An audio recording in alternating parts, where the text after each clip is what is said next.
Hello guys, good morning. Amir Khan here in front of you. Today I will teach the most important topic for class 9 and the topic is factors of evaporation. आज ना student हम लोग पढ़ेंगे factors of evaporation के बारे में। और देखिए बहुत मजेदार टॉपिक है, आप बहुत इंजॉय करोगे इस टॉपिक में। वैसे भी पिछले वीडियो में मैंने बताया था इवेपोरेशन के बारे में, तो चलिए फटाक से हम लोग सबसे पहले जान लेते हैं कि इवेपोरेशन क्या होता है। तो सुनिए, इवेपोरेशन एक ऐसे प्रोसेस को कहते हैं जिसमें लिक्विड डायरेक्टली कन्वर्ट कर जाता है वेपर में बिलो इट्स बॉइलिंग पॉइंट। मतलब इवेपोरेशन में लिक्विड कन्वर्ट करता है किसमें? वेपर में बिलो इट्स बॉइलिंग पॉइंट। ठीक है, मतलब उसके बॉइलिंग पॉइंट के नीचे ही। इवेपोरेशन में बॉइल करने की जरूरत नहीं होती है, लिक्विड ऐसे ही वेपोराइज कर जाता है, वेपर में कन्वर्ट कर जाता है। और इवेपोरेशन सरफेस फेनोमेनन है, इवेपोरेशन काउजिंग कूलिंग। और इवेपोरेशन होता क्यों होता? मैंने बताया था कि ये कोई सरफेस है, ठीक है। अब स्टूडेंट इस सरफेस पे कोई लिक्विड है, इस सरफेस पे क्या है? कोई लिक्विड है। तो होता है क्या कि सरफेस लिक्विड को क्या दे देता है? Latent heat of vaporisation. तो चूंकि सरफेस ने लिक्विड को लैटेंट हीट ऑफ वेपोराइजेशन दे दिया, इसलिए वो लिक्विड वेपर में कन्वर्ट कर जाता है। जैसे आप एसीटोन, पेट्रोल या कुछ भी अपने पाम पे रखो, थोड़ी देर के बाद एसीटोन, वो थिनर होता है ना जिससे नेल पॉलिश रिमूव करते हैं एसीटोन, तो थिनर को अपने हाथ पे रखोगे, इसको एसीटोन भी कहते हैं, प्रोपेनॉन, या वाटर को रखोगे तो थोड़ा देर के बाद वो वेपोराइज कर जाएगा। क्यों? क्योंकि आपका हैंड उस लिक्विड को क्या दे देता है? Latent heat of vaporisation. तो वो लिक्विड वेपर में कन्वर्ट कर जाता है। ओके, तो इवेपोरेशन तो हम लोग समझते हैं जिसमें लिक्विड वेपर में कन्वर्ट कर जाए बिलो इट्स बॉइलिंग पॉइंट। अब पाम पे रखने के बाद थिनर को तो बॉइल नहीं करना पड़ता है, खुद ब खुद वेपर बन जाता है। तो अब इवेपोरेशन का कितना फैक्टर है? तो स्टूडेंट इवेपोरेशन का 5 फैक्टर है। There is 5 factors of evaporation. बारी बारी से ना मैं आपको सभी फैक्टर्स के बारे में बताऊंगा, इसलिए वीडियो को लास्ट तक देखिएगा। ओके, सबसे पहला फैक्टर टेम्परेचर। एक्चुअली इवेपोरेशन के लिए फर्स्ट फैक्टर है स्टूडेंट टेम्परेचर। तो अगर इसको मैं मिटा दूं, आप पहले तो वीडियो पॉज करके सभी फैक्टर्स को नोट कर लीजिए आप। चलिए, तो आप पॉज करके नोट किए होंगे इसे। अब देखिए, अब टेम्परेचर के बाद एक्चुअली टेम्परेचर से ही हमें यहां पर क्या देखना है कि जो इवेपोरेशन है student, evaporation is directly proportional to temperature. Temperature को शॉर्ट में टेम्प भी लिखते हैं, टीएमपी। तो इवेपोरेशन डायरेक्टली प्रोपोर्शनल है स्टूडेंट टेम्परेचर के। क्या मतलब? इसका मतलब ये कि अगर हम टेम्परेचर बढ़ाएंगे तो इवेपोरेशन भी बढ़ेगा। If we increase the temperature, then evaporation should also increase. अगर आप टेम्परेचर को बढ़ाओगे तो इवेपोरेशन भी बढ़ना चाहिए किसी भी हाल में। टेम्परेचर बढ़ाओगे तो इवेपोरेशन ही बढ़ेगा। आप देखते होगे गर्मी के दिनों में तालाब कितनी जल्दी सूख जाती हैं, जानते हैं क्यों? टेम्परेचर बढ़ा हुआ है। तो एक्चुअली होता है क्या? तो देखिए, ये कोई लिक्विड है, ये कोई सरफेस है। क्या ये सरफेस है? इस सरफेस पे कोई लिक्विड है, तो सरफेस का टेम्परेचर बढ़ाते हैं ना, तो सरफेस का टेम्परेचर बढ़ने से सरफेस जल्दी जल्दी लैटेंट हीट देने लगता है। किसको? लिक्विड को। क्लियर हो गया? इसलिए टेम्परेचर को बढ़ाने से इवेपोरेशन बढ़ जाता है, क्योंकि सरफेस जल्दी जल्दी लैटेंट हीट प्रोवाइड करता है। किसको? तो लिक्विड को। तो ये बात समझ में आ गया कि टेम्परेचर बढ़ाएंगे तो इवेपोरेशन क्या होगा? बढ़ेगा। टेम्परेचर क्या होता है? Degree of hotness and coldness. And 3 scales होते हैं टेम्परेचर को मेजर करने का, डिग्री फ़ारेनहाइट, डिग्री सेल्सियस और केल्विन। क्लियर हो गया? तो टेम्परेचर के बारे में हम लोग समझ गए। नेक्स्ट फैक्टर हमारा क्या है? तो नेक्स्ट फैक्टर था हमारा, जैसा कि हम लोग जानते हैं, चलो तो सरफेस एरिया। सरफेस एरिया की जगह पे हम लास्ट वाला भी फैक्टर पहले पढ़ सकते हो, उसके लिए कोई दिक्कत नहीं है। वो मैंने सीरीज में लिख दिया था। ह्यूमिडिटी भी पहले पढ़ सकते हो, उसके लिए कोई दिक्कत नहीं, किसी को भी पहले पढ़ सकते हैं। सरफेस एरिया, तो एक्चुअली जहां तक बात है सरफेस एरिया, तो सरफेस एरिया भी डायरेक्टली प्रोपोर्शनल है टेम्परेचर, इवेपोरेशन के स्टूडेंट, इवेपोरेशन के। तो याद रखना है स्टूडेंट, इस सरफेस एरिया भी डायरेक्टली प्रोपोर्शनल है किसके?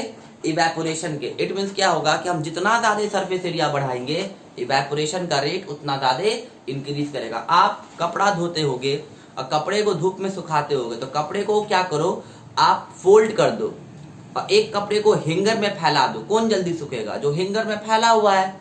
फोल्डेड क्लॉथ जल्दी सूखेगा ही नहीं। क्लियर हुआ ना? तो याद रखना है, सरफेस एरिया को बढ़ाते हैं तो इवेपोरेशन का रेट भी इंक्रीज करता है। दूसरा एग्जांपल से मैं आपको समझाता हूं। आप 1 गिलास पानी ले लो, ले लिए 1 गिलास पानी, और दूसरे तरफ उसी एक गिलास पानी को क्या कर दो, किसी जमीन पे डाल दो, तो तुम आप देखिएगा कि जमीन पे जो आपने एक गिलास पानी डाला वो कुछ ही घंटे में इवेपोरेट कर जाएगा, लेकिन एक गिलास पानी वैसे का वैसा ही रहेगा, उसमें ना के बराबर में इवेपोरेशन होगा। जानते हैं क्यों? क्योंकि सरफेस एरिया बढ़ने से इवेपोरेशन का रेट बढ़ जाता है। मैं समझाता हूँ क्यों। एक गिलास पानी को तो बस इतना ही सा सरफेस मिला, तो इसको कम सरफेस मिल रहा है, तो कम लैटेंट हीट मिल रहा है। लेकिन सरफेस एरिया बढ़ा देने से क्या होता है कि लिक्विड पर लैटेंट हीट का वैल्यू क्या होता है, बढ़ जाता है। जैसे आप एक तरफ तावा को गर्म करो, एक तरफ चम्मच को गर्म करो, ठीक है, और दोनों पे अपना हाथ डालो, तो जब आप चम्मच पे अपना हाथ डालोगे तो सिर्फ आपका ये अंगूठा जलेगा, क्योंकि चम्मच का एरिया कम है। लेकिन अगर आप तावे पे हाथ डालोगे तो पूरा हाथ जल जाएगा। यही बात है, सरफेस एरिया बढ़ने से लिक्विड को लैटेंट हीट ऑफ वेपोराइजेशन ज्यादा मिलता है, इसलिए वो जल्दी इवेपोरेट कर जाता है। या दूसरी भाषा में ऐसे समझे, सरफेस एरिया को जितना बढ़ाते हैं लिक्विड को वेपोराइज करने में उतना आसानी होगा। तो सरफेस एरिया बढ़ाइएगा तो रेट ऑफ इवेपोरेशन भी क्या होगा, बढ़ेगा। तो ये बात तो हम लोग समझ गए। चलिए तो अब नेक्स्ट फैक्टर पे आते हैं। नेक्स्ट फैक्टर हमारा क्या है? नेक्स्ट फैक्टर है हमारा थर्ड में विंड स्पीड। क्या? Wind speed. तो अब देखिए स्टूडेंट, विंड स्पीड यहां पर क्या है? एक्चुअली विंड स्पीड, विंड का मतलब क्या होता है? Fast moving air is called wind. Fast moving air को विंड कहते हैं। जब हम विंड की स्पीड को बढ़ाते हैं इवेपोरेशन भी क्या होता है, बढ़ता है। आप क्या करो, आप देखते होगे जब आप लोग फ्रेश होकर के आते होगे, माउथ पे वाटर डालो, फ्रेश हो, ठीक है, बाथरूम से फ्रेश होकर के आओ, अब पंखा चला दो, नीचे बैठो तो ठंडा ठंडा लगेगा, फेस पे जो वाटर मॉलिक्यूल्स है वो जल्दी जल्दी इवेपोरेट कर जाएगा। आप देखते होगे कपड़े को अगर नहीं सूख रहा होता है तो उसको हवा में डाल देते हैं, जल्दी सूख जाता है, ठीक है। क्यों? क्योंकि विंड स्पीड ना इवेपोरेशन के रेट को बढ़ा देता है। जाहिर सी बात है, जैसे ये मान के चलिए किसी सरफेस पे ये कोई लिक्विड है, ओके, तो अब मान के चलिए सरफेस पे कोई लिक्विड है, तो अगर विंड का स्पीड तेज है तो लिक्विड क्या कर रहा है, वेपर में कन्वर्ट कर रहा है। लिक्विड जो वेपर में कन्वर्ट कर रहा है तो विंड क्या करता है, उस वेपर को अपने साथ ले जाता है। फिर नया विंड आया, उस वेपर को अपने साथ ले गया, फिर नया विंड आया, उस वेपर को अपने साथ ले गया। तो होता है क्या स्टूडेंट, विंड स्पीड बढ़ने से इवेपोरेशन का रेट क्या होता है, बढ़ जाता है, क्योंकि विंड अपने साथ साथ वाटर वेपर को लेते चला जाता है, जो वाटर वेपर में कन्वर्ट किया है। तो विंड स्पीड बढ़ाएंगे, हवा का स्पीड जितना तेज होगा रेट ऑफ इवेपोरेशन उतना ज्यादा होगा। क्लियर हुआ? चलिए, विंड स्पीड तो हम लोग समझ गए। अब हम लोग नेक्स्ट देख लेते हैं नंबर 4। नंबर 4 विंड स्पीड के बाद हमारा क्या है, तो नेचर ऑफ लिक्विड। क्या? Nature of liquid. मैं आपको यहां पर बताना चाहता हूं student, there is a two type of liquid. दो प्रकार के लिक्विड होंगे, एक होंगे आपको वॉलेटाइल और एक होंगे non volatile. There is a two type of liquid, one is volatile, another is non volatile. Volatile liquid किसको कहते हैं? The liquid which have low boiling point. ऐसा लिक्विड जिसका बॉइलिंग पॉइंट कम हो, वो वॉलेटाइल। नॉन वॉलेटाइल का liquid, non volatile liquid किसको कहेंगे, जिसका बॉइलिंग पॉइंट ज्यादा हो। या आप ऐसे सुनिए, volatile liquid are those liquid which is easily vaporise. आप पेन कॉपी लेकर के बैठे होंगे, परहैप्स लिख लीजिए, volatile liquid are those liquid which easily vaporise. ऐसा लिक्विड जो आसानी से वेपर में कन्वर्ट कर जाए उसको वॉलेटाइल लिक्विड कहेंगे, जबकि नॉन वॉलेटाइल उसका अपोजिट होता है। Non volatile liquid are those liquid which vaporise very late, जो वेपोराइज करेगा बहुत देर से एज कम्पेयर टू वॉलेटाइल। मैं समझाता हूं, जैसे मेरे पास वाटर है, तो अब स्टूडेंट वाटर का बॉइलिंग पॉइंट कितना होता है, 100 डिग्री सेल्सियस। मेरे पास इथेनॉल है, अल्कोहलिक ड्रिंक, तो इथेनॉल का बॉइलिंग पॉइंट कितना होता है, 78 डिग्री सेल्सियस। मेरे पास थिनर है, जैसे नेल पॉलिश उठाते मतलब हटाते हैं, एसीटोन, तो एसीटोन का बॉइलिंग पॉइंट कितना है, 56 डिग्री सेल्सियस। तो अगर मैं वाटर और इथेनॉल को कंपेयर करूंगा तो इसमें वॉलेटाइल कौन है, इथेनॉल। क्यों? क्योंकि इथेनॉल जल्दी वेपर में कन्वर्ट कर जाएगा। और नॉन वॉलेटाइल कौन हो जाएगा, वाटर हो जाएगा।